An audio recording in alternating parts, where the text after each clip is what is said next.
قرآن حکیم کی اس آیت کے دو حصے ہیں جس میں اللہ رب العزت ایمان والوں کو خطاب فرما رہا ہے. فرمایا اے ایمان والو خرچ کرو اس پاکیزہ رزق میں سے جو تم نے کمایا ہے. بالکل سلیس سا ترجمہ کیا میں نے. یا ایھا الذین آمنوا اے ایمان والو انفقوا خرچ کرو من طیبات پاکیزہ ما کسبتم جو تم نے کما کے لایا ہے. جو تم نے پاک مال کمایا ہے اس پاک مال میں سے میری راہ میں خرچ کرو. حکم ہے. اچھا یہاں پہ ایک بات قابل غور ہے کہ یہاں پہ اللہ تبارک و تعالیٰ یہ فرما رہا ہے نا بھائی خرچ کرو, وہاں پہ لفظ پاک کا بھی ذکر کیا, لفظ پاکیزہ کا بھی ذکر کیا, پاک کا بھی ذکر کیا. اس لفظ کے ذکر کرنے سے ہمیں یہ بات واضح ہوتی ہے کہ ایسا مال, ایسی دولت, ایسا روپیہ, ایسی نقدی, ایسی کوئی چیز جو ثمن, قیمت اور مال میں شامل ہے وہ اگر کسی ناجائز, حرام اور شریعت کے منع کردہ اصول کے مطابق لی گئی ہو تو پھر اس میں سے آپ اللہ کی راہ میں دے ہی نہیں سکتے. دے اس مال میں سے سکتے ہیں جو حلال طریقے سے آیا ہو اور کمایا گیا. اب کوئی بندہ یہ کہے کہ یار اگر بالفرض وہ مال رشوت کا ہے, بالفرض وہ مال سود کا ہے, بالفرض وہ مال دھوکے کا ہے, بالفرض وہ مال مہنگائی سے ستائی ہوئی عوام کی جیب سے نکالی گئی گراں فروشی کے ذریعے ہو, کسی بھی طریقے سے وہ مال ہو تو وہ میری جیب میں ہے, میں اس کو جیسے چاہوں خرچ کروں. تو میرے بھائی وہ تیری جیب میں ہے, اس میں کوئی شک نہیں. لیکن اللہ کا جو حکم ہے وہ یہ ہے کہ اگر وہ مال پاک طریقے سے تو لے کے آیا تو پھر میرے رستے میں خرچ کرے گا تو تجھے اجر و ثواب بھی عطا کرے. لیکن اگر تو غلط طریقے سے لے کے آیا تو اپنے دل کے نہا خانوں سے, اپنے دماغ کے بند دریچوں سے یہ بات نکال دے کہ میرے دینے سے مجھے ثواب ملے گا. بالکل نہیں ملے گا. اس لیے یہاں پہ اللہ تعالیٰ نے یہ قید لگائی ہے, لمیٹیشنز ہیں, حدود ہیں, حد بندی ہے. کس کی؟ فرمایا جو کما کے لاتے ہو نا شرط ہے کہ وہ کیا ہو, پاک ہو, اور پھر تم اس پاک میں سے خرچ کرو. یہ حصہ زکوٰۃ کے متعلق ہے. ہم جو آج بیان کر رہے ہیں وہ ہے عشر کے متعلق. فرمایا وَمِمَّا أَخْرَجْنَا لَكُم مِّنَ الْأَرْضِ, اور خرچ کرو اس مال میں سے بھی جو تمہارے لیے ہم تمہاری زمینوں سے نکال کے تمہیں دیتے ہیں. لوگ یہ کہیں گے جی یہ عشر کا کہاں پہ ہے, یہ جو ہم فصلات اگاتے ہیں اس کا ذکر کہاں پہ ہے؟ تو میں نے آپ کو سورہ بقرہ کی آیت نمبر 267 پڑھ کے سنائی جس میں اللہ فرماتا ہے کہ وَمِمَّا أَخْرَجْنَا لَكُم مِّنَ الْأَرْضِ, جو زمین سے ہم نے تمہارے لیے نکالا ہے, اگایا ہے, تمہیں اگا کے پکا کے تمہیں دے دیا ہے, اس میں سے بھی میرے رستے میں خرچ کرو. آیت نمبر 1 حوالہ کے طور پر. آیت یاد رکھیں آپ. میں چاہتا ہوں کہ جو مجھے سنتے ہیں وہ بھی آدھے کم از کم عالم بن جائے. سورہ بقرہ آیت نمبر 267 میں یہ ہوگا. اب آئیے سورہ انعام, قرآن پاک کی ایک اور سورہ ہے سورہ انعام, اس کی آیت نمبر 141 جس میں اللہ رب العزت ارشاد فرماتا ہے وَآتُوا حَقَّهُ يَوْمَ حَصَادِهِ, جب تم کٹائی کر لو اپنے فصلوں کو کاٹتے ہو, اس کاٹتے وقت یعنی کٹائی کے وقت وَآتُوا حَقَّهُ يَوْمَ حَصَادِهِ, اور دو تم اس کا حق اس دن جس دن تم کاٹ رہے ہو. اب اس سے اور مزید وضاحت کے ساتھ ہم کیا آپ کو سمجھا سکتے ہیں کہ فصلوں کی کٹائی کرتے ہیں تو اللہ فرماتا ہے وَآتُوا حَقَّهُ يَوْمَ حَصَادِهِ, اور جس دن تم کٹائی کرتے ہو فصلوں کی, فصلات کی, اس دن اس کا بھی حق ادا کیا. تو یہاں پہ دو آیات, میں نے صرف دو آیت میں اکتفا کر دوں تاکہ وضاحت کر سکوں.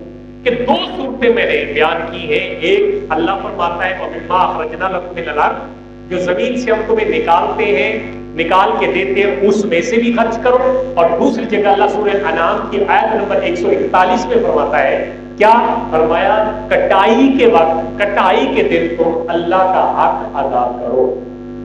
اب یہ وہ مال جو فصلات کے ذریعے حاصل ہوتا ہے. ہمارے پاس دولت بہت ساری قسموں کی ہوتی ہے. ایک وہ مال مویشی کے ذریعے ہو سکتی ہے, ایک باغات کے ذریعے ہو سکتی ہے, ایک فصلات کے ذریعے ہو سکتی ہے, ایک سونا چاندی مال تجارت کے ذریعے ہو سکتی ہے. اب ان تمام چیزوں کا جو نصاب ہے وہ الگ الگ ہے. مال کا بکریوں کا نصاب علیحدہ ہے, گایوں کا نصاب علیحدہ ہے, اونٹوں کا نصاب علیحدہ ہے. کبھی آپ ہمارے پاس بیٹھے تو ہم آپ سے سمجھائیں گا. اور تو دنیا مولویہ کے نیڑے لگتی نہیں, ڈرتی ہے, پتہ نہیں کیا چکر ہے. پہلی سامنے جی بندے نہیں بنتے مولوی دے کری, پتہ نہیں کی بلا ہے. اسی تے پیار محبت والے مولوی کچھ بھی نہیں کہتے, تمہیں کچھ بھی نہیں کہتے. ہمارے قریب بیٹھیں گے انشاءاللہ, ہماری ذات سے آپ کو فائدہ ہوگا. ہم آپ کو نقصان دینے کا نہیں سوچ سکتے, ہم آپ کو فائدہ ہی فائدہ دیں گے. اور ایک بات ذہن نشین رکھیے, ضمن کی بات آ گئی قرآن حکیم میں, بات قرآن سے کرتا. قرآن کریم میں اللہ رب العزت ارشاد فرمایا الاخلاء یوم بعضهم ببعض عدو.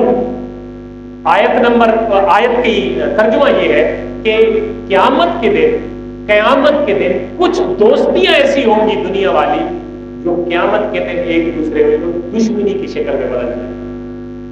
دوستیاں وہ رکھیں جو آپ کو دنیا اور دین دونوں کے لیے پیدا ہو. یہ خصوصاً نوجوانوں کے لیے پیغام ہے. دوستی قیامت کے دن ایسا نہ ہو کہ دشمنی میں بدل جائے. کیسے کہ دنیا میں اگر تیرا دوست تجھے غلط راستے پہ لگا رہا ہے, تیرا دوست تجھے غلط راستے کی طرف تیری وہ کر رہا ہے, توجہ دلا رہا ہے, تو اگر غلط راستے کی طرف تیرا دوست تجھے لیڈ کر رہا ہے تو پھر کیا ہے, پھر قیامت کے دن یہی دوست تجھے کہے گا تیری وجہ سے آج میں جہنمی ہوا ہوں. تو یہ دشمنیاں, یہ دوستیاں دشمنی میں بدل جائیں گی. تو میں نے ضمن جو بات کی کہ آپ ایسے دوست رکھیں, دنیا میں بھی ایسے دوست رکھیں جن دوستوں سے آپ کو دنیا اور دین دونوں میں رہنا. تو جو صورتحال میں بیان کر رہا تھا, ہم مال مویشی کی علیحدہ زکوٰۃ ہے, سونے چاندی مال تجارت اور نقدی کی علیحدہ زکوٰۃ ہے, وہ 2.5% کے حساب سے مال کا علیحدہ حساب ہے. تیسرا جو چیز میں آج بیان کر رہا ہوں وہ ہے آپ کی زمین سے نکالا گیا اناج, وہ کسی بھی قسم کا ہو, اس کو آپ چاول کا نام دے, جونے کا نام دے, گندم, چنا, جو, مونگی, گوارا, باجرا, کوئی بھی آپ اس کو فصل کا نام, جو بھی فصل آپ کو دیتی ہے زمین, اس میں سے آپ نے عشر یا نصف عشر نکالنا ہوتا ہے. عشر کہتے ہیں ایسی زمین جس کو آپ اپنے محنت کے ذریعے سیراب کرتے ہیں, کنویں کے ذریعے, ٹیوب ویل کے ذریعے سیراب کرتے ہیں اور پھر اس سے فصل نکالتے ہیں, تو وہاں سے آپ کو آدھا عشر, نصف عشر دے گی, یعنی 20 من پہ 1 من آپ نے ادائیگی کرنی. اور اگر وہ زمین ایسی ہے جس پہ آپ کی صرف بجائی, بوائی اور کٹائی کی محنت ہوئی, پانی آپ نے خود نہیں لگایا, چشمے کے پانی سے سیراب ہوئی, بارش کے پانی سے سیراب ہوئی, تو ایسی زمین سے نکالا گیا فصل, اٹھایا گیا فصل, اس کو آپ نے 10ویں کے حساب سے ادا کرنا, یعنی 10 من سے 1 من نکالیں گے. اور پھر دوسرا آپ جس کو ٹیوب ویل کے ذریعے سیراب کر رہے ہیں اور چشمے کے ذریعے اپنا کنویں کے ذریعے سیراب کر رہے ہیں, تو ایسی صورت میں آپ اس کو 20 من پہ 1 من نکالیں, چاہے فصل جو بھی. اس میں ہمارے فقہائے اربع میں امام ابو حنیفہ رحمۃ اللہ علیہ فرماتے ہیں اس آیت کے ضمن میں کہ فصل چاہے قلیل ہو یا زیادہ, یعنی قلیل و کثیر, زیادہ اور تھوڑی کی کوئی مقدار نہیں. ایک کہتا ہے کہ میرے تو ایکڑ میں یا کل فصل 10 بوریاں ہی نہیں ہوئی, 10 من ہی نہیں ہوئی, تو میں کیسے عشر ادا کروں. تو قلیل و کثیر یعنی تھوڑا ہو یا بہت, آپ نے حساب اس طریقے سے کرنا ہے کہ اگر برانی زمینوں سے فصل نکالا تو آپ نے 10ویں من کے حساب سے, اور اگر آپ نے پلاوی زمینوں سے فصل اٹھایا تو پھر 20 منوں پہ 1 من کے حساب سے آپ نے عشر نکالا. اور اگر بالفرض آپ یہ ادا کرتے ہیں تو جو آپ کی بقایا جتنی بھی فصل ہے وہ اللہ کی طرف سے بابرکت اور پاکیزہ طہارت والی ہو جاتی ہے۔ مثال کے طور پر ایک بندے کی 10 بوریاں بران جگہ سے ہوئی، اب 10 بوریاں چنا میں اس نے 1 بوری چنا اللہ کے راستے میں دینی تھی، یا آپ 10 من کہہ لیں تاکہ بوری کا دور تو ختم ہو گیا، بوریاں ہوتی نہیں ہے، برکت ختم ہو گئی، ہماری طرف سے ختم ہوئی ہے، اللہ کی طرف سے تو پھر بھی ویسا ہی نزول ہے جیسے پہلے تھا۔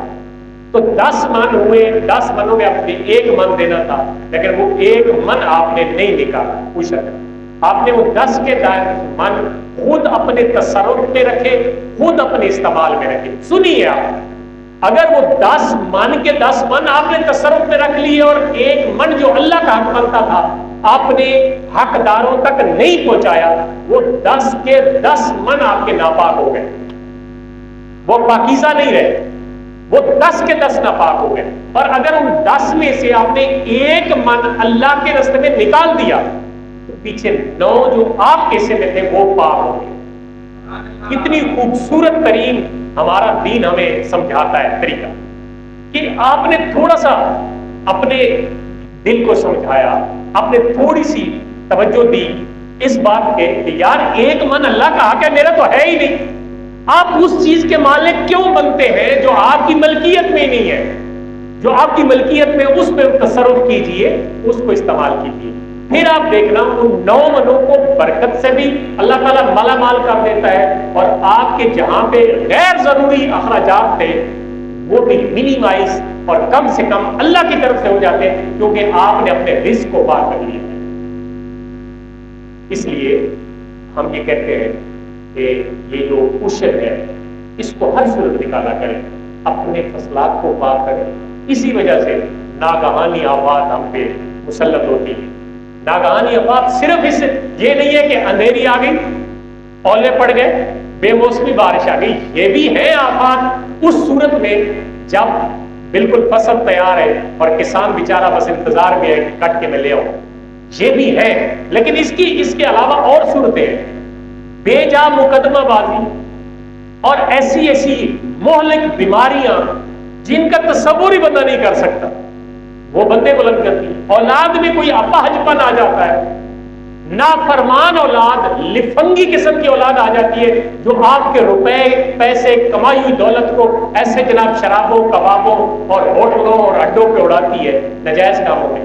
تو یہ بھی بھائی اسی چیز کا اثر ہے جو آپ نے مس کی تھی، کیا کہ آپ نے اللہ کا حق نہیں دیا تھا، اب وہ کسی نہ کسی صورت میں نکل رہا ہے، آپ کو تکلیف بھی ہو رہی ہے صاحب، لیکن اگر اس وقت نکالتے تو تکلیف نہ ہوتی، کیونکہ آپ کو اللہ تعالیٰ نے اٹھا کے زمین سے آپ کے گھر تک وہ مال پہنچا دیا تھا۔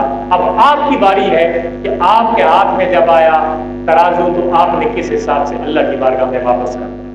اس کی بہت ساری مثالیں ہیں قرآن پاک میں۔ سورہ قلم کی ایک پوری 6 7 8 آیات ہے جن میں ایک باغ تیار تھا، 3 بھائیوں کا واقعہ ہے، یہ سورہ قلم آپ پڑھ کے دیکھیں، جا کے پڑھ لینا سورہ قلم میں، کہ اس سورہ قلم کی ان 3 بھائیوں کے باغات کا واقعہ ہے جو کہتے ہیں یار یہ تو ہم نے اگایا ہے، ہم نے پانی دیا ہے، سپرے ہم نے کیے، محنتیں ہم نے کی ہیں، اب یتیموں فقیروں محتاجوں ہم کیوں دیں؟